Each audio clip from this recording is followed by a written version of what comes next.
سب سے بھاری آواز، سب سے مضبوط آواز جب آواز اٹھائی امام ربانی نے، شیخ احمد سرہندی نے،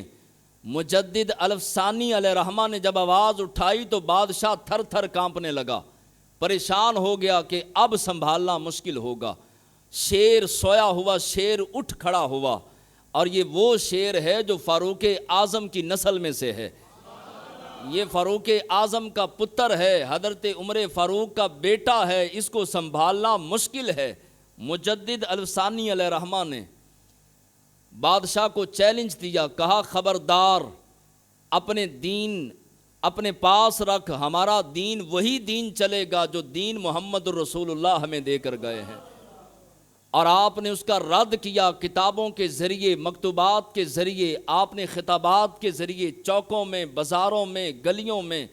آپ نے جو ہے وہ خطابات کرنا شروع کر دیے، مسجدوں میں عوام کو اکٹھا کرنا شروع کر دیا، اکبر بادشاہ کی جو ضلالت تھی اور جو خباثت تھی وہ بیان کرنا شروع کر دی۔ حالانکہ کوئی عام عالم ہوتا یہ پکڑتا، گرفتار نہیں کرتا، اسی وقت گردن اڑا دیتا،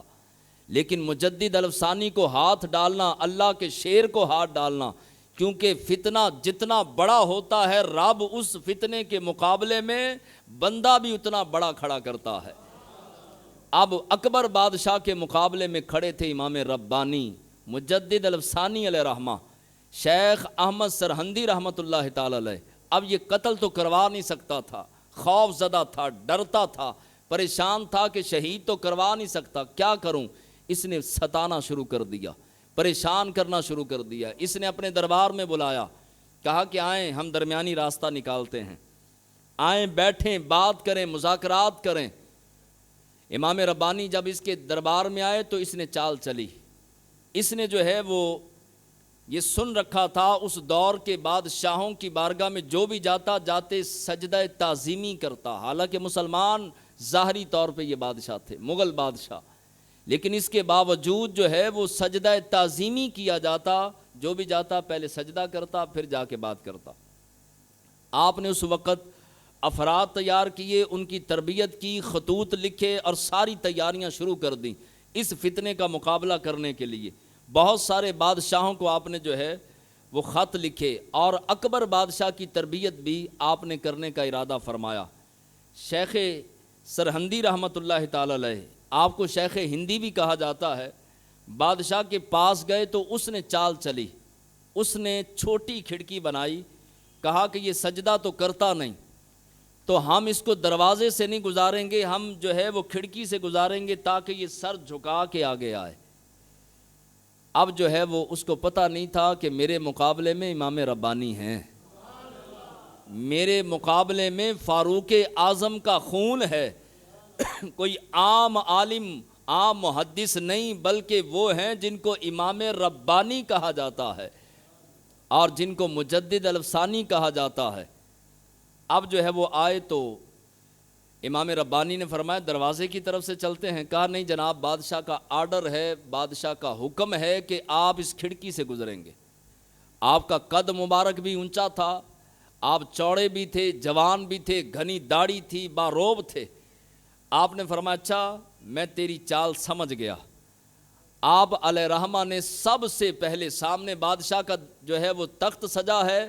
امام ربانی نے سب سے پہلے پاؤں داخل کیے اور اس کے بعد سر داخل کیا۔ بادشاہ کا دماغ خراب ہوا اور سر پھٹنے لگا، کہنے لگا کہ مجھے پاؤں دکھائے، میں نے تو کہا تھا کہ سر جھکا کے آئے گا، اس نے سر پھر بھی اٹھائے رکھا۔ اب اس نے جو ہے وہ بادشاہ بگڑا، اور بگڑ کے اس نے جو ہے وہ قلعہ گوالیار میں آپ کو قید کروا دیا۔ اب قلعے کے اندر جو ہے وہ بند کر دیا گیا۔ قلعے کے اندر 700 کافر تھے، کم و بیش 700 کافر تھے جو قیدی تھے۔ امام ربانی کا چہرہ دیکھتے گئے، کلمہ پڑھتے گئے۔ اب امام ربانی جیل کے اندر ہیں اور جیل کے اندر دین کی خدمات کر رہے ہیں، مکتوبات مختلف بادشاہوں کو، مختلف علماء کو، محدثین کو، مفسرین کو لکھ رہے ہیں، اور جہانگیر اپنا جو اکبر بادشاہ تھا اس کی فوج کے بندوں کو جو ہے وہ مکتوبات لکھ رہے ہیں کہ اکبر بادشاہ دین اسلام کے اندر بگاڑ پیدا کر رہا ہے، آپ دین اسلام کی تبلیغ کا کام قلعہ گوالیار کے اندر بیٹھ کر رہے تھے، اور کتنے حسین انداز میں کہ صرف چہرہ دیکھا امام ربانی کا، کافروں نے تو کلمہ پڑھ لیا، آپ نے ادھر ہی درس قرآن شروع کر دیا، ادھر ہی درس حدیث ہو رہا ہے، خانقاہ سج گئی، پیر خانہ سج گیا، امام ربانی کے کوئی پاؤں دبا رہا ہے، کوئی سبق پڑھ رہا ہے، کوئی قرآن کی تلاوت کر رہا ہے، نمازیں وہاں شروع ہو گئیں، اذانیں وہاں شروع ہو گئیں۔ آپ نے فرمایا فقیر فقیر ہوتا ہے، جیل میں بھی آئے تو جیل میں بھی رونقیں لگا لیتا ہے۔ اب جو ہے وہ دنیا امام ربانی کے پیچھے چلنا شروع ہو گئی، شور مچ گیا، اور یہ جو ہے وہ بادشاہ اکبر بادشاہ پریشانی کے ساتھ جو ہے وہ دن رات گزارنے لگا کہ میرے ہاتھ سے لوگ نکلتے جا رہے ہیں۔ امام ربانی کے پیچھے چلنا شروع ہو گئے، اور مکتوبات نے جو ہے وہ کوہرام مچا دیا، جو آپ نے خط لکھے تھے وہ خطوں نے کوہرام مچا دیا، بہت سارے فوجی آپ کے مرید بن گئے، بہت سارے بڑے بڑے چودھری اس وقت کے بڑے بڑے جاگیردار آپ کے مرید بن گئے۔ اب کیا کروں؟ اسی سوچ کے اندر اکبر بادشاہ مر گیا، کفر پر مرا، مرتد ہو کے مرا، بے ایمان ہو کے مرا۔